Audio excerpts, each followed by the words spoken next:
no. Wow. That is so great. Holy name, huh?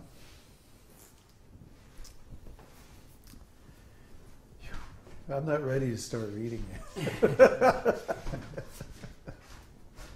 I have to get back in my body first. May take a while.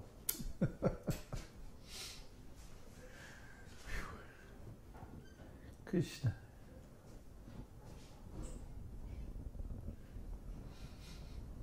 Well, Krishna, Krishna, Krishna. Okay.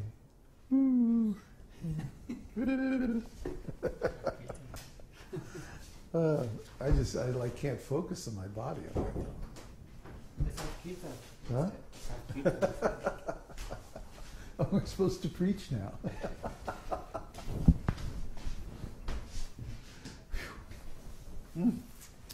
Wow, I gotta get really into this. Huh? I have to do some homework and really get into this and get there. Where? I want to be where you are. Oh, here, you want to sit there? I want to float around up there. Oh, I see. Oh, Krishna. Wow, that's powerful stuff. Krishna, Krishna. Okay, so all you kiddies at home chanting along with us?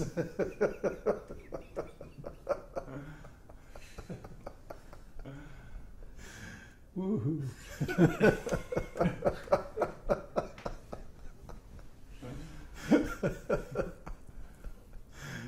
Oh boy. Don't zoom in until I get my eyes uncrossed.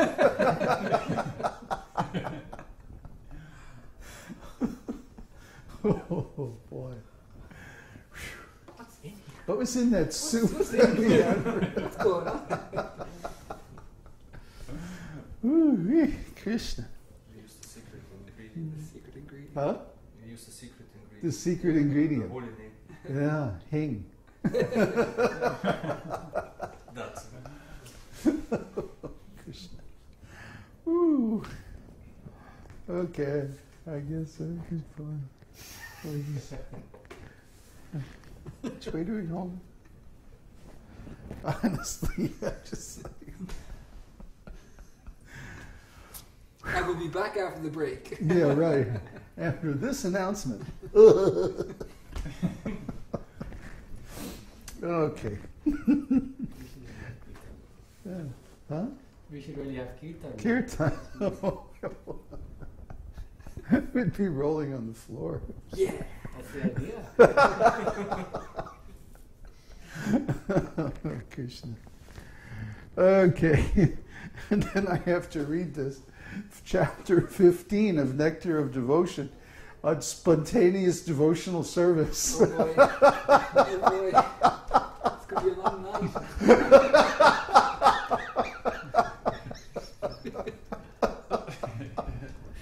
It's going to be fun transcribing this one. Okay. I'm just steaming up my glasses. Oh, Krishna. Oh, boy.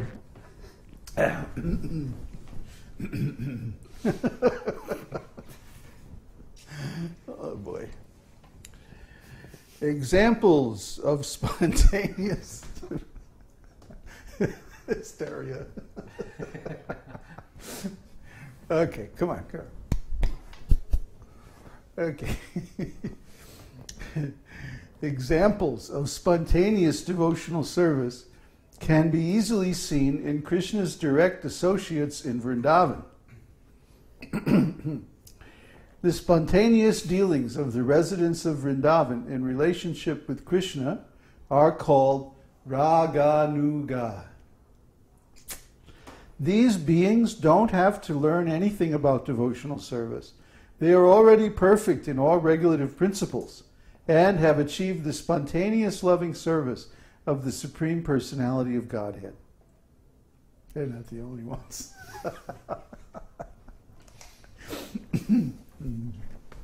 For example, the cowherd boys who are playing with Krishna do not have to learn by austerities or penances or yogic practice how to play with him. They have passed all tests of regulative principles in their previous lives, and as a result they are now elevated to the position of direct association with Krishna as his dear friends. Their spontaneous attitude is called rāgānugā-bhakti. It's one of my favorite subjects.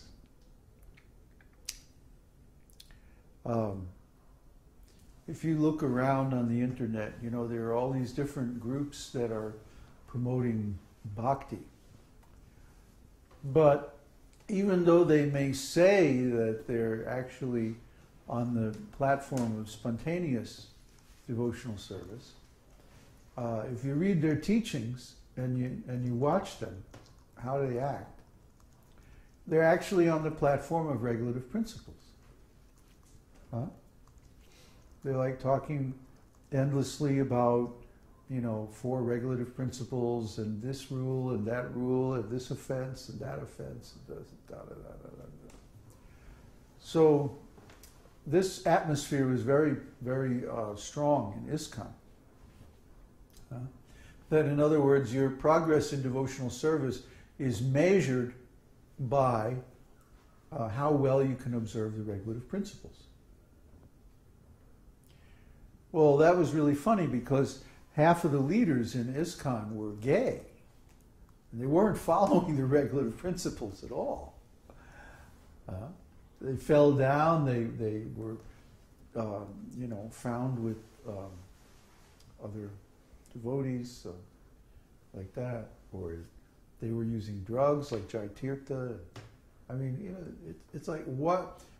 You see the result of focusing too much on regulative principles, you know, is that you actually, how can I say, reinforce your desire for these material things. It's just like if anybody has ever tried to quit smoking or quit drinking coffee or something like that. It's like the harder you try and the more you think about it, the more the desire comes up. Well, why is that? Why is that? Because the mind operates by attraction and repulsion, acceptance and rejection, yes and no. So if you take a desire and the mind says, yes, I want this, then you think about it all the time, right? And so because you're putting energy into that desire, the desire grows. Isn't it? Everyone has had this experience. But this opposite is also true. That if you take a desire and you think, no, I don't want this. The more you think about it, the more energy you put in it, the more the desire grows. See? Until it becomes uncontrollable. Until it becomes stronger than your willpower. And at that point you fall down. This is the error of trying to navigate in spiritual space simply by the regulative principles. If you become obsessed with the regulative principles, if there's nothing beyond the regulative principles, by constantly obsessing over them, you will eventually fall down. Why? Because you're putting thought energy into those desires. Even if it's no, the desire is going to get bigger and bigger and bigger until finally one day it's, what the heck? You can't help yourself. So there has to be a better way to do it, and sure enough, there is. For example, if you have a young child causing all kinds of mischief, if you try to say, no, don't do that. No, Johnny, do not, throw the dog down the stairs, right? What's Johnny going to do? The minute you turn your back, yeah. So there's been some dogs I would like to throw down the stairs. But anyway, idea is, as soon as you set up a no, then the rascal wants to do it more. Have you seen this? Young children and other types of rascals. As soon as you say, no, don't do that, then that's exactly what they do. You see? This is the rascal mind again.